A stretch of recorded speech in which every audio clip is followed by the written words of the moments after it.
छठी मैया के बाटे। सुनी जी ललिता राते गइल रहनी घाटे, महिमा महान छठी मैया के बाटे।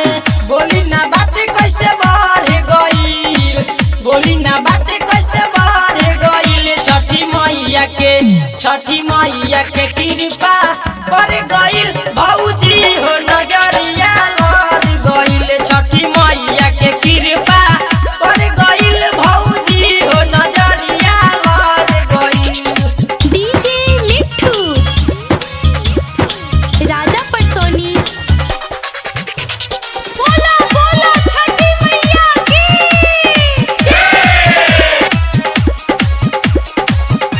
नदी पायलवा नेहवा गइली सघाटे, महिमा महान मैया के मिलल बाटे।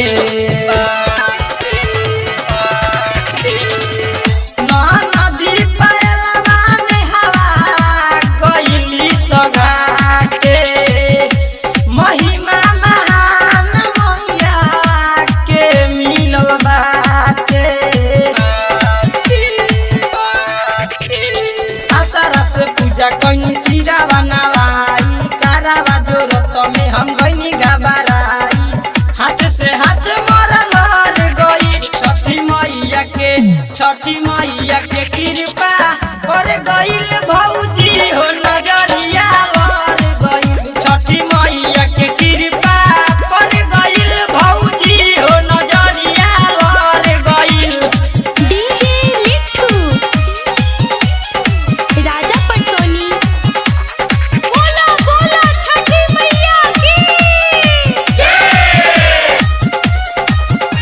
राइटर संदीप देखनी गइल रहले घाटे, चंदन दीवाना पिंकिया रहेलु साथे।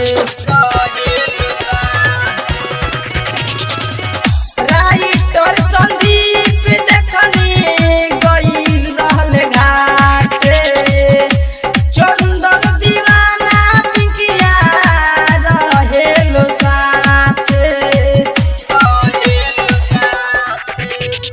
राहुल सुनील दौरा लेके गइले घाटे, पूछो बुका हमसे अनिल के मालूम बाते।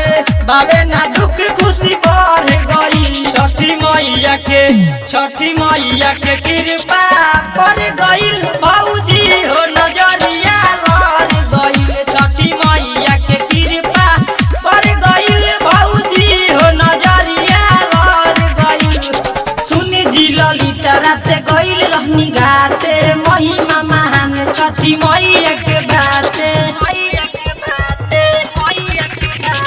सुनी जी ललिता राते गइल रहनी घाटे, महिमा महान छठी मैया के बाटे। बोली ना बातें कैसे बढ़ गइल, बोली ना बातें कैसे बढ़ गइल। छठी मैया के कृपा पर गइल भौजी हो नजरिया लड़ गइल। छठी मैया के कृपा पर गइल भौजी हो नजरिया लड़ गइल। बोला बोला छठी मैया की। Balaji recording studio Jadav.